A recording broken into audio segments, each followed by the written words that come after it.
Students बात करेंगे हम determination of a vector from its rectangular components. इसमें हमारे पास स्टेटमेंट कुछ इस तरह है। Suppose in a rectangular coordinate system a vector A has its tail at the point p is equals to -2 -3। ये उसके हमें कोऑर्डिनेट्स दिए गए हैं and its tip at q is equals to 3 9। Determine the distance between these two points. अच्छा, अगर सबसे पहले अगर हम एक रेक्टेंगुलर कोऑर्डिनेट सिस्टम देखें स्टूडेंट्स, जिस तरह से अगर मैं ड्रॉ कर लूँ उसको, क्या हमारे पास x और y जो कोऑर्डिनेट्स होते हैं ये हमारे पास रेक्टेंगुलर कोऑर्डिनेट सिस्टम को ही शो कर रहे होते हैं, जिसमें हम देखते हैं कि ये दोनों आपस में एक्सिस जो हैं ये आपस में एक दूसरे के यहाँ परपेंडिकुलर हैं।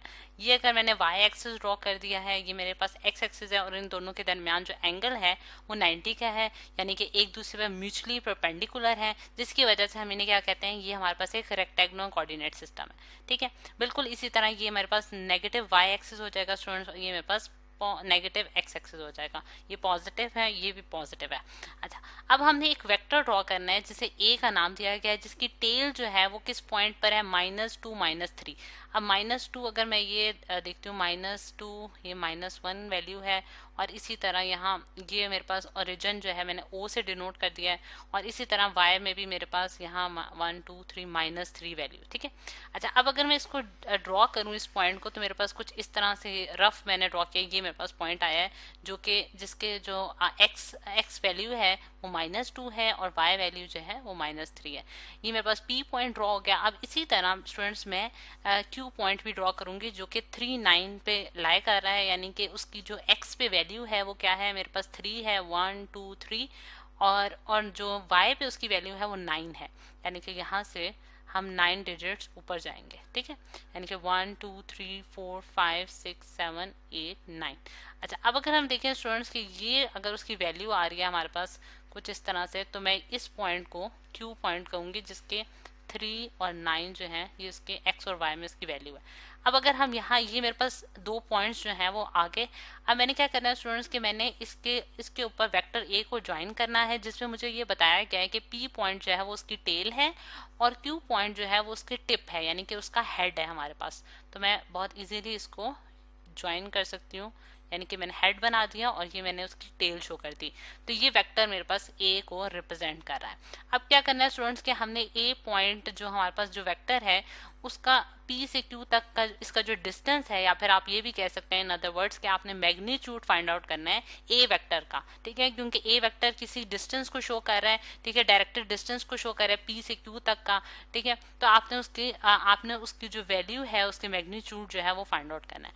अब सबसे पहले मैं यहाँ p पॉइंट लिख लेती हूँ जो कि मेरे पास -2 -3 है। अब इसका अगर मैं पोजीशन वेक्टर लिखूं, यानी कि in terms of position vector अगर मैं लिखूं, तो आप जानते हैं कि पोजीशन वेक्टर जो होता है वो हमारे पास ओरिजिन से डिस्टेंस होता है उस वेक्टर तक का, यानी कि जिस पॉइंट पे वो लोकेट कर रहा है। तो मैं उसको किस तरह से लिख सकती हूँ कि यानी कि मेरे पास जो p वेक्टर होगा, पोजीशन वेक्टर p, वो मेरे पास क्या आ जाएगा, -2 इंटू आई हैट प्लस -3 j हैट। ठीक है, यहाँ आई हैट जो है स्टूडेंट्स वो क्या शो कर रहा है, unit vector in the x direction, और j हैट क्या शो कर रहा है हमारे पास, unit vector in the y direction, यानी कि x डायरेक्शन में वो कितना डिस्टेंस मूव किया है, -2 मूव किया है, और y डायरेक्शन में वो कितना डिस्टेंस मूव किया है, -3 मूव किया है। तो ये हमारे पास इसका पोजिशन वेक्टर हो गया। सिमिलरली जो है वो मैं q पॉइंट का भी पोजिशन वेक्टर लिख सकती हूँ। q जो है वो हमारे पास क्या है, 3 9 है, तो मैं क्या लिखूंगी, 3 इंटू आई हैट और प्लस 9 इंटू जे हैट। ठीक है, यानी कि उसने 3 distance in the x direction में मूव किया है और फिर उसके बाद 9 डिस्टेंस ने मूव किया है इन द y डायरेक्शन। अब अगर हम देखें स्टूडेंट्स की ये बेसिकली हमने क्या शो किया है कि ओरिजिन से जो है, ओरिजिन से इन दो वेक्टर्स का क्या पोजीशन है। अब ये दो स्टूडेंट पोजीशन वेक्टर हमें पता चल गए हैं पी क्यू के। अब हमने पी क्यू जो है डिस्टेंस फाइंड आउट करना है, जो कि हमारे पास ए वेक्टर है, यानी कि पी क्यू जो है हमारे पास क्या होगा, वो हमारे पास होगा Q vector minus P vector. ठीक है, अब क्यू वेक्टर जो है वो इस केस में हमारे पास क्या आ जाता है, क्यू वेक्टर अगर हम देखें वो हमारे पास है 3 आई हैट प्लस 9 जे हैट, यानी कि डिस्टेंस बिटवीन पी क्यू हमारे पास क्या होगा, क्यू माइनस पी, यानी कि क्यू वेक्टर को माइनस करेंगे अगर हम पी वेक्टर से, तो हमारे पास इन दोनों के दरमियान जो है वो इनका जो वेक्टर है हमारे पास ओरिजिनल वेक्टर वो निकल आएगा। ठीक है, अच्छा पी वेक्टर हमारे पास क्या है, -2 आई हैट और -3 जे हैट। ठीक, अब इस वेक्टर को जब मैं ओपन करूंगी स्टूडेंट्स, मेरे पास क्या आ जाता है 3i hat plus 9j hat, और माइनस जो है माइनस माइनस हमारे पास प्लस हो जाएगा, इंटू 2i हैट आ जाएगा, और फिर अगेन माइनस माइनस जो है वहाँ पर प्लस हो गया, और यहाँ 3j हैट आ गया। अब इस चीज़ का जो है इनमें अब जो हमारे पास i हैट वाली टर्म्स हैं उनको हम एडअप कर लेंगे, और इसी तरह j हैट वाली टर्म्स को एडअप कर लेंगे, वो उसमें एडअप हो जाएंगी।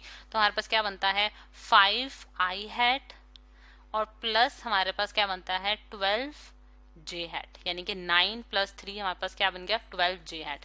तो ये स्टूडेंट्स हमारे पास पी क्यू जो है वो वेक्टर आ गया, जिसे हमने ए वेक्टर से डिनोट किया, यानी कि ए भी उसको लिख सकते हैं, जैसा कि हमने फिगर में भी दिखाया है। ये हमारे पास ए वेक्टर है जिसका हमारे पास 5i hat plus 12j hat जो है ये हमारे पास इसका वेक्टर के कंपोनेंट्स आ गए।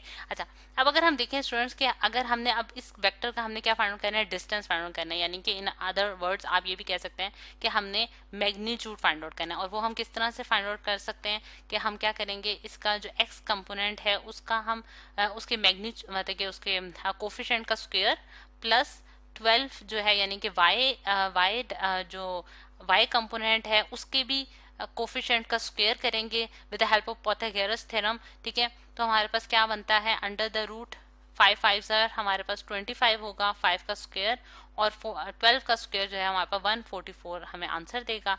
और अगर मैं 144 को 25 में एडअप कर दूं तो मेरे पास क्या आंसर आता है स्टूडेंट्स 169, और इसका अंडर रूट लूँ तो मेरे पास 13 आ जाता है। 13 जो है स्टूडेंट्स ये हमारे पास डिस्टेंस आया अगर मैं मीटर्स में, कि जितना डिस्टेंस हमारे पास क्या है P से Q पॉइंट तक का डिस्टेंस है, यानी कि P से Q पॉइंट तक का जो डिस्टेंस है वो हमारे पास क्या आ रहा है 13 मीटर्स। और ये बेसिकली हमारे पास ए वेक्टर का मैग्नीट्यूड भी कहलाएगा, और ये हमारे पास P से Q पॉइंट तक का डिस्टेंस भी कहलाएगा, क्योंकि हमारे पास P Q जो वेक्टर जो है वो हमारे पास ए वेक्टर के ही बराबर है, उसको हमने नाम दे दिया जस्ट ए वेक्टर का। तो ये इस तरह स्टूडेंट्स हमने ये प्रॉब्लम जो है वो कम्प्लीटली सॉल्व कर लिया।